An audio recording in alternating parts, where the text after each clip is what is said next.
36장 20절에서 38절까지 말씀입니다. 출애굽기 36장 20절에 38절 말씀 좀 긴데요. 함께 교독하겠습니다. 제가 먼저 읽겠습니다. 그가 또 조각목으로 성막에 세울 널판들을 만들었으니 각 판에 두 촉이 있어 서로 연결하게 하였으니 성막의 모든 판이 그러하며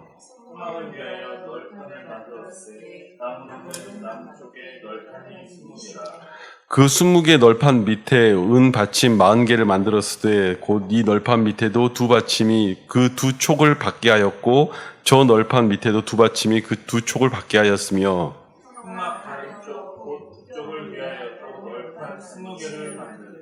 또 은 받침 40개를 만들었으니 곧 이 판 밑에도 받침이 둘이요 저 판 밑에도 받침이 둘이며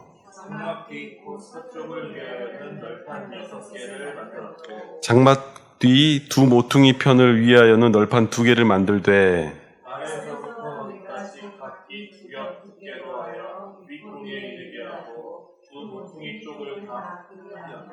그 널판은 8개요 그 받침은 은 받침이 16개라 각 널판 밑에 2개씩 이었더라.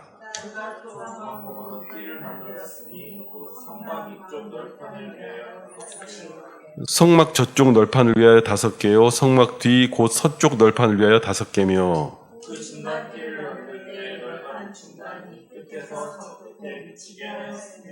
그 널판들을 금으로 싸고 그 널판에 띠를 꿰를 금고리를 만들고 그 띠도 금으로 쌌더라.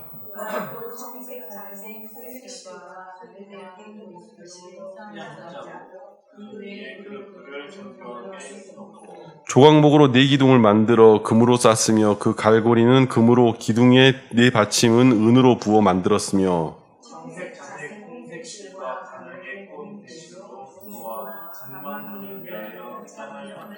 함께 읽겠습니다. 회왕문의 기둥 5과 그 갈고리를 만들고 기둥 머리와 그 가름대를 금으로 쌌으며 그 5받침은 노시었더라. 아멘. 하나님의 크신 은혜가 오늘 함께 하신 여러분들에게 함께 하기를 축원합니다. 그 축복이 여러분들한테 함께 하기를 바라고요. 우리가 출애굽기 말씀을 계속해서 보는데 이 출애굽기 말씀 속에서 사실은 이전에 성막과 휘장에 대한 이야기를 나눌 때 한번 나눴던 이야기를 다시 반복해서 성경이 기록하고 있습니다. 그런데 왜 다시 반복하면서 어찌 보면 이 출애굽기 마지막 을 향해 가는데도 이걸 한 번 더 주목해서 쓸까요? 우리가 그것을 한번 생각해 볼 필요가 있습니다. 이것들에 대해 생각할 때 사실은 우리가 어떻게 주님 앞에 나가고 어떻게 주님의 그 전 앞에 나아가는가에 대한 이야기들을 사실 담고 있습니다. 그래서 우리가 하나님 앞에 어떤 방식으로 나아갈 것인가, 어떻게 지을 것인가 하는 것들이 있죠. 이 모든 휘장과 그 금고리, 은받침 모든 것들이요. 사실 모든 이들이 다 힘을 합쳐서 모아서 쌓아서 만든 거예요. 그런데 그게 마치 규빗이 정해져 있고 더 크게 짓지 못하게 하고 딱 그 사이즈로 만들어 놓은 거죠. 그러면 이 얘기를 다시 반복해 가면서 만드는데 그 얘기를 또 하는 이유가 뭘까? 여러분, 하나님의 전을 세울 때, 그 전에 세울 때는 그 모든 이들이 다 동원되고 모든 이들의 손길이 다 들어가는 거예요. 여기 제가 이렇게 눈으로 이렇게 봐도 여러분의 모습들을 보면 제가 그게 느껴져요. 사실 우리 교회는 다 여러분의 손길이 다 들어가 있어요. 여러분의 손길들이 어느 한 곳이든 다 들어가 있어요. 그래서 그 모습 속에 이렇게 성전이 지어져 가고 성막이 세워져 가는 이야기들을 우리가 동시에 볼 수 있는 것이죠. 그런데 우리가 성경을 통해서 바라보면서 생각해 볼 부분이 있습니다. 이것을 왜 다시 반복해서 쓰면서 이렇게 이야기를 하고 또 그것은 또 어떻게 지어지냐면 성막에 휘장을 이렇게 수놓고 놓는데 사실은 그건 나중에 여러분 아시잖아요. 뭘로 덮는다고요? 위에다가 그 두꺼운 가죽으로 덮어요. 그러니까 그 수놓은 거 열심히 수놓고 금으로 장식한 게 안 보여요, 밖에서는. 그죠? 안에 들어가 있는 하나의 있구나지 볼 수는 없는 거 아니겠습니까? 그 이동식의 그런 그 성막인데, 여러분, 성막은 이동식인 이유가 무엇 때문이냐면요. 성막 이동식인 이유는 이동을 해야 되기 때문에 주어지는 것이죠. 그러면 사실 이 땅의 교회도 그 장소와 생활의 터전과 공간이 아니라 누군가의 복음을 위하여 이동되어지는 장소인 거예요. 하나님의 일들을 위하여 이동되어지죠. 그런데 그 내용 속에 우리가 바라볼 이야기가 있다면 뭐가 있냐면, 다른 모든 건축물들은 바깥을 화려하게 하고 그리고 보이지 않는 걸 뭐 그렇게까지 신경 쓰지 않아요. 성막만 이렇게 만들죠. 이번에 가우디 그 성당 완공돼가지고 하는 거 영상으로 제가 봤는데, 다 완공됐다고 하는데 얼마나 멋지게 지었겠어요. 그렇지만 그 속에서 이루어지는 이야기는 하나님의 전의 이야기하고는 좀 달라요. 하나님의 전의 이야기는 내면 깊숙이 주어지는 그 자리가 무엇인가를 물어보는 거죠. 청년회 때 젊은 나날 우리가 교회나 큰 교회에 지내보기도 하고 또 어떤 그 여러 가지 모습을 보지만, 사실 하나님 안에서의 진짜 가치, 진짜는요, 성장이 아니라 깊이입니다. 성장이 아니라 깊이예요. 그래서 깊어져가는 자리로 들어가는 거예요. 사람들은 성장과 그런 확장되는 것에 대하여 중점을 두지만 확장되는 게 다가 아니에요. 누군가가 예전에 의사 선생님이 그런 얘기 하더라고요. 자, 팔 들어보세요. 자, 이렇게 들면, 자, 이 팔 길이는 어린애들 팔 길이죠. 자, 이렇게 들을 수 있으면 여러분은 성장의 은혜를 받은 겁니다. 이러면서 감사하시길 바랍니다. 뭐 이런 얘기를 했던 그 모습이 제가 기억이 납니다. 제가 왜 이 얘기를 하냐면요. 여러분, 성장을 한다고 손가락이 계속 자라나면 그게 이상한 모습이잖아요. 성장을 한다고 계속 뭔가 자라나고 있으면 이상한 모습이잖아요. 사실은 하나님 안에서의 깊이 있는 그 모든 자리들은요, 주님과 관계가 깊어지는 그 관계성 속으로 들어가는 거예요. 그러기 위해서 성경은 그 모든 이야기들을 다시금 쓰면서 진짜 너희가 만들어야 할 교회는 무엇이냐라고 이야기하는 거예요.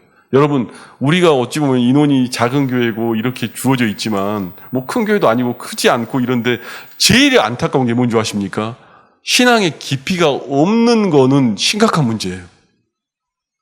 다른 큰 교회에 있는데 그들이 신앙의 깊이가 떨어진다는 걸 가지고 우리가 뭐라고 하지 않지만, 어찌 보면 목회자와 성도가 이렇게 가까이 대하고 성령의 교통함을 대하면서 하나님의 이야기를 나누는데 우리의 신앙이 깊어지지 않는다면 그건 좀 문제가 있는 거예요. 우리의 신앙이 깊어져야죠. 그 깊어지는 자리로 들어가야죠. 여러분 부부관계에 대한 모든 이야기가 뭔가 새로운 게 확장되고 막 늘어나고 뭐가 이렇게 되는 것 같습니까? 여러분, 부부관계도요, 제가 사랑에 대해서 주일날도 잠깐 나눴지만 진짜 중요한 건 뭐냐면요, 부부관계도 깊어지는 거예요. 모든 관계는 깊어짐 속에 들어가는 거지 확장되고 늘어나는 것 속에 있는 게 아니에요. 그래야 진짜 나중에 확장되어지는 자리에 간다 할지라도 진짜가 남아있죠. 그 모든 상황 속에서 내가 하나님과의 그 관계성 속에서 들어가서 이야기할 수가 있는 것 아니겠습니까? 제가 고향에 잠깐 다녀왔는데, 사실 제가 우리 고향 후배들 만나면 맨날 화냈어요. 왜 화냈냐면, 맨날 내가 목포 갔다고 하면 나를 끌고 자꾸 다른 데 자꾸 데려가서 자기들 아는 데 자꾸 데리고 가는 거예요. 그러면 이것들아, 왜 나를 이런 데 데려가냐, 나 그렇게 괜찮은 사람 아니니까 자꾸 데려가지 마라. 맨날 이러면서 애들한테 화를 냈어요. 화내고 가지 마라. 난 너하고 손절할 거야. 너. 맨날 그랬단 말이에요, 후배들 만날 때마다. 왜냐하면 자꾸 어디를 데려가요. 저만 가면 자꾸 누구한테 보여준다 자꾸 가는데 나 좀 데려가지 말라고 제가 맨날 화를 냈거든요. 그런데 제가 이번에 가서 제가 그 친구들하고 이야기를 진지하게 나누다가 제가 좀 회개를 했어요. 한 친구가 그 얘기를 하더라고요. 데려간 친구가 얘기한 게 아니라 옆에 있는 친구가 얘기를 하는데, 저랑 1살 차이밖에 안 나는 친구가 저한테 그 얘기를 하는 거예요. 형, 우리는 형이 존경스러워. 왜? 20대 때 자기들한테 했던 하나님의 이야기, 복음을 위해서 산다 맨날 이야기하는데 그렇게 산 사람이 형밖에 없어. 그래서 우리는 형이 자랑스러워. 이런 얘기를 하는데, 내가 쥐구멍이라 들어오고 싶어서. 아니, 안 그렇잖아요. 그렇게 못 살잖아. 말이 그렇지 그렇게 못 살잖아. 그래가지고 제가 요번에 갔을 때는 제가 다 용서했어요. 그래갖고 내가 화내고 뭐 할 건 아닌데, 내가 정해진 시간이, 약속 시간이 아닌데 자꾸 애들이 나를 데리고 어디로 끌고 다니니까 내가 너무 화가 나서 짜증이 났었는데, 생각해보니까 애들 마음에는, 그래, 저 형은 예나 지금이나 똑같이 복음 얘기 안 해. 예나 지금이나 똑같이 하나님 얘기 안 해. 목사가 돼서도 끝까지 하나님 얘기하려고 안 해. 이게 자기들은 자랑스러웠던 거예요. 근데, 그래서 제가 생각을 좀 많이 해봤어요. 내가 진짜 그렇게 사나? 나는 진짜 과연 그런 깊이 속에 들어갔나? 그 친구들한테 20대 때 그렇게 말을 했지만 나는 진짜 지금도 그렇게 살고 있나? 좀 되게 정말 쥐구멍 들어가고 싶고 창피하고, 실제로 그렇게 못 사는 사람이 그렇게 이야기를 하고 있는 것 자체가 참 부끄럽다는 생각이 많이 들었습니다. 우리가요, 주님을 알고 만나고 그 행해 나가는 모든 그 과정에서 그 주님을 더욱 깊이 알아가야 되는 것 아니겠습니까? 그 깊이 알아가려면 뭘 해야 되죠? 오늘 왜 반복을 했겠어요? 주의 말씀이 날마다 반복돼야 돼요. 하나님의 전을 짓는 게 날마다 반복돼야 돼요. 하나님의 전을 짓고 주 앞에 나가는 그 모든 시간들이 자꾸 반복이 돼야 돼요. 뭔가 새로운 게 나오면 새로운 게 있을 거다 하고 막 쫓아가면 그게 이단이에요. 새로운 게 있어서 뭐 새로운 걸 쫓아가겠다. 새로운 소식이 있어. 그게 뭐 기가 막힌 말씀이다. 거의 이단이잖아요, 그거. 그런데 여러분, 실제 하나님의 말씀을 깊이 바라보고 깊이 묵상하고 해나가다 보면 이 말씀 속에서 계속해서 반복되는 이야기가 우리에게 다시 주어지고, 이 성전은 어떻게 자세하게 지어라, 이 성막은 어떻게 자세하게 지어라, 네 심령의 성전은 어떻게 자세하게 지어라, 이렇게 지어라, 이렇게 지어라, 이렇게 지어라, 이거를 하나하나 이야기를 하는 거예요. 다시 이야기하고 다시 이야기하고. 여러분, 진짜 실력은요, 매일매일 주어지는 우리의 인생과 삶 속에 우리가 어떤 고백을 날마다 할 수 있느냐에 대한 이야기예요. 제가 그 친구들 만나고 나오면서 내가 무슨 생각이 들었냐면, 실제 저는 안 그러는데 그 친구들이 그렇게 봐주는 걸 보면서, 감사하신 하나님, 감사하신 하나님, 감사하신 하나님, 감사하신 하나님, 하나님 감사합니다, 감사합니다. 실제 나는 그렇지 않는데 그 시간들 가운데 그 고백들을 할 수 있는 하나님이 내 앞에 있더라고요. 그 고백을 할 수 있는 하나님 내 앞에 있고, 어찌 보면 우리가 그 감사의 고백을 하루 한날 얼마나 하고 살아가는지를 한번 생각해 보게 되는 거예요. 나는 맨날 성막을 짓고 성전을 짓고 하나님의 일을 짓는다. 근데 그 하나님을 정말 감사하면서 매일같이 묵상하며 그 하나님에 대하여 이야기하고 있느냐, 그리고 그 반복을 오늘도 다시 하고 있느냐. 어쩌면 여러분 그 옆에 그 두껍게 두른 그 가죽이 중요한 게 아니라 그 안에 정말로 하나님의 휘장에 하나님의 이야기들을 새겨내는 그 진짜 내 중심의 이야기가 그 속에 담아있는 것 아니겠습니까? 그러할 때 확장이 돼도 그 확장되는 일들을 우리가 감당해 내죠. 깊이는 하나도 없는데 확장이 되면 그게 주님이 원하시는 바겠습니까? 우리가 신앙의 깊이가 하나도 없는데 그것을 확장시킬 주님이십니까? 그걸 확장시키면 뭐가 되겠습니까? 또 똑같은 인본주의적인 교회 하나 또 만드는 거죠. 또 똑같은 그냥 남들 하는 그 세상 이야기하는 교회 똑같이 만드는 거죠. 세상 모임하는 교회 똑같이 만드는 거죠. 세상 노는 거 모임하는 거 똑같이 만드는 거죠. 이름만 바꿔놓고 교회 이름만 바꿔놓고 거기에 세상 이야기 다 갖다 놓으면서 동아리잖아요. 기독교 이름 붙여놓은 동아리. 그걸 어떻게 주님이 원하시겠습니까? 내가 오늘 한 날을 살면서 주님과의 관계가 이러합니다. 내 조각목은 이렇게 세웠네요. 내 성막은 이렇게 세웠네요. 하나님, 내가 이 과정 가운데 이렇게 세웠네요. 그러하기 때문에 오늘 내 안에서 하나님이 일하시는 것을 보기를 원합니다. 이걸 날마다 세워가야죠. 오늘 내 문제들이 이렇게 닥쳐옵니다. 이 문제들에 닥쳐오는 그 문제들을 나는 다른 방법으로 돌파하는 게 아니라 오직 주님만으로 돌파하기를 원합니다. 나는 주님 안에서 그 일들이 이루어가기를 원합니다. 주님이 내 답이 되어주시고, 주님이 내 이야기가 되어주시고, 주님이 내 노래가 되어주시고, 주님이 내 주인이 되어주셔서 오늘 이 문제 가운데 진짜 개입해서 이야기해달라고, 오늘 그 고백을 해야 되지 않습니까? 그 이야기들 해야 되지 않습니까? 지난 주일날 우리 전도사님이 한 분을 신방을 요청해서 갔는데, 그 분이 이제 사실 저를 만나고, 우리 전도사님이 하도 제 자랑을 잘 해주셔서 저를 만나고 어떤 문제를 선택을 어떻게 해야 될지, 그것으로 하나님 어떻게 결정할지 저한테 물어보는 거예요. 제가 대답은 뭐라고 했냐면, 자매님, 그 문제가 아니라 그 아픈 거 먼저 치료받아야 돼요. 그 상처 먼저 치료받아야 돼요.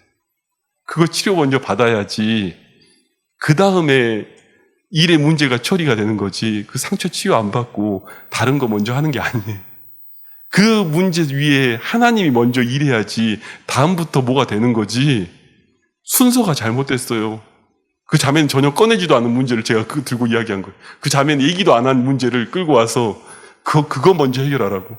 그래야 그 다음 되는 거는 이렇게 돼도 저렇게 돼도 큰 문제가 아니라고, 이 선택을 해도 저 선택을 해도 큰 문제가 아니라고 먼저는 자매님이 주님 안에 충만해야 됩니다.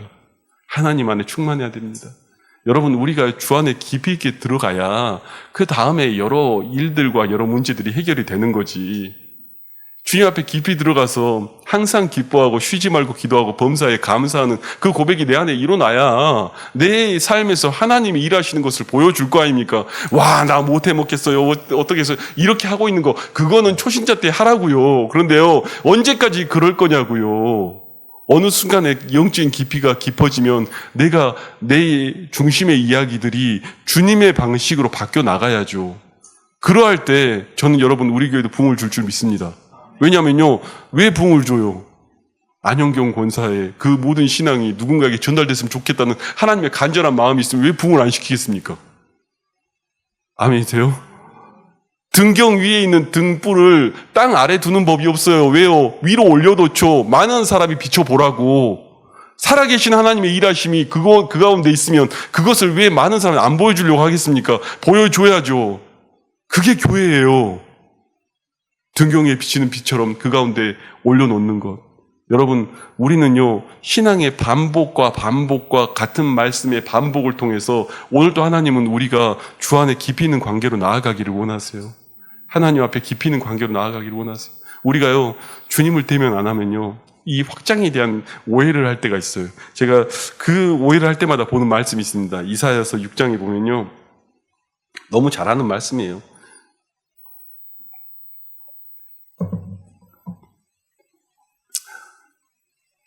6장 5절에서 제가 7절까지 잠깐 함께 한번 읽겠습니다. 그때 내가 말하되 화로다 나여 망하게 되었도다. 나는 입술이 부정한 사람이요 나의 입술이 부정한 백성 중에 거주하면서 만군의 여호와이신 왕을 배웠음이로다 하였더라.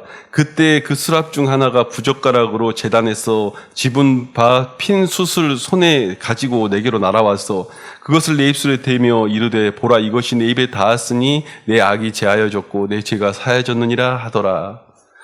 우시야 6년에 이사야는 그 나라를 대표하는 선지자입니다. 우시야라는 왕 6년에 선지자 이사야가 하나님을 만난 거예요. 누구도 뭐라고 할 수 없는 그 막강한 선지자 이사야, 그 당대의 왕의 궁에서 그걸 움직일 수 있는 이사야라는 선지자가 하나님을 마주 대하니까 보이는 거예요, 내 실체가. 아, 난 망했도다. 나는 망했도다. 내가 입술이 부정한 사람인데 하나님을 만났다. 내가 입술이 부정한데 하나님 만났다. 그게요, 영적인 실체로 보이는 거예요. 말씀의 그 실체 앞에 우리가 그 앞에 놓여지면 이 말씀 속에 하나님이 내게 그렇게 보이는 거예요. 내 입술의 부정함 중에서 내가 하나님을 만나는구나. 내가 입술의 부정함 중에서 하나님을 만나는구나. 그 고백 앞에 천사가 제단 숯불에서 입술에 대면서 너 죄가 사해졌다 이렇게 얘기하는 그 이야기 속에 무슨 얘기가 있어요? 내 입술이 망했다고 이야기하는 거예요. 내가 망한 이야기를 맨날 하는 내 악한 입술이었다고 얘기하는 거예요. 나는 선지자인데, 나라를 대표한 선지자인데 내 입술이 믿음이 없었고 내 입술이 세상 악의 분노에 차 있었고 내 입술이 거룩한 척했지만 그렇지 않았고. 이사야가 그거 본 거예요. 하나님을 마주 대하고 나니까. 여러분, 그 하나님이 지금 우리에게도 있는 하나님이시란 말입니다. 동일한 하나님 아니십니까? 그런데 그분 앞에 우리가 너무 쉽게 나가다 보니까 너무 쉽게 이야기를 해요. 여러분, 우리가 아무리 누구라고 해도 이렇게 변호를 못 해주는 경우가 있잖아요. 너무 하나님 망령되 일컬으면 변호를 못 해주잖아요. 아무리 그 사람이 좋아도. 하나님 만만하게 얘기하면 그 사람 변호를 못 해주잖아요. 여러분, 하나님을 경외하는 입술이 되기를 바랍니다. 저는 진짜로 그렇게 생각을 해요. 제가 주일날 표현이 좀 셌는지도 모르겠지만 그렇지 않습니까? 영혼을 끌어서 뭐 집을 샀다 뭐 이러면 그게 사실 하나님 앞에서 그게 맞는 얘기입니까? 고작 몇 억에 내 영혼을 팔아먹는다는 게 그게 세상 사람들이 하는 이야기잖아요. 그러면 되겠습니까? 우리는 그렇게 얘기하면 안 되자고 이야기한 거 아닙니까? 우리들의 모습들에서요, 사실은요, 그게 우리의 깊이고 우리의 수준이에요. 어느 날 세상 사람들이 말하니까 하나님의 이야기보다 세상의 이야기가 더 귀에 많이 들어왔고, 하나님의 이야기보다 세상의 것들이 더 많이 들어와서 다른 이야기를 하잖아요. 여러분, 우리는 좋은 기회를 만났습니다. 아멘이세요? 저하고 이렇게 가깝게 마주대야 하잖아요. 좋은 기회를 만났죠. 그러면 목사하고 가까이서 이렇게 대면할 수 있으면 전 여러분들이 그런 복을 받았으면 좋겠습니다. 나날이 영적인 신앙이 깊어지는 은혜가 있기를 바랍니다. 나날이 하나님과의 관계가 깊어지는 은혜가 있기를 바랍니다. 큰 교회는 못해요. 왜냐면요, 누굴 다 어떻게 그렇게 하겠습니까? 그러니까 뒤에서 숨어서 교회 다니는 사람, 그 사람들이 다 이유가 그거예요. 왜냐면 굳이 눈에 안 띄어도 되고 굳이 내 신앙 건들지 말라 하고 다니고 이렇게 다니는 사람 되게 많아요. 제가 이전에 있던 교회에 보면은 진짜로 그 미등록 예배 출석 성도가 600명인 교회도 봤어요. 교회 등록 안 하고 예배만 나오는 사람이 600명이라고요. 어마어마한 숫자잖아요.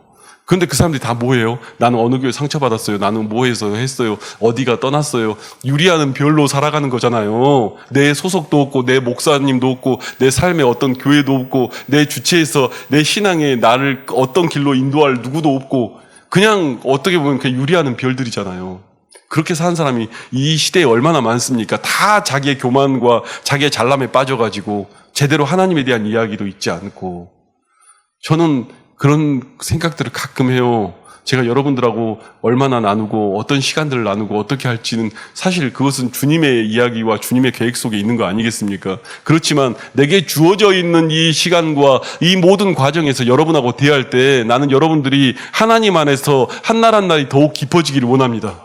한 날 한 날 더욱 깊어지기를 원하고 한 날 한 날 그 신앙의 연단이 날마다 되기를 바라고요. 한 날 한 날 우리의 인생 속에서 주님의 이야기들이 날마다 쌓여가기를 바랍니다. 겉에 치장 잘했다고 멋진 교회로 막 치장 잘했다고 그게 멋진 교회가 아니라요. 내면의 수가 진짜로 잘 지어진 교회가 멋진 교회예요. 내면의 신앙이 내가 깊이 하나님과 대면하는 그 자리가 날마다 있는 교회가 진짜 수준 있는 교회예요. 주님은 그 성막을 얘기하는 거예요. 그래서 반복한 거예요. 저와 여러분이 오늘 한 날을 살아갈 때 하나님과의 관계에서 더 깊어지기를 원합니다. 오늘 저부터도 더 깊어지기를 원합니다. 그 길에서 더 깊어져서 주의 이야기들이 우리 가운데 들려지기를 원합니다. 하나님, 우리 가운데 역사하셔서 주님의 살아계심이 보여달라고 오늘 이 기도하는 이 시간 속에 주님께 더 깊이 나아가는 은혜가 있기를 원합니다. 하나님 함께 해달라고 함께 기도